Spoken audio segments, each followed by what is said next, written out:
তোরে পুতুলের মতো করে সাজিয়ে হৃদয়ের কোঠরে রাখবো, আর হৃদয়ের চোখ মেলে তাকিয়ে সারাটি জীবন ভরে দেখবো।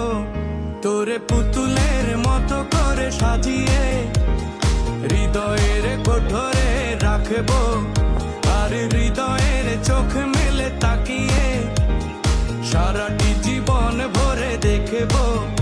আমি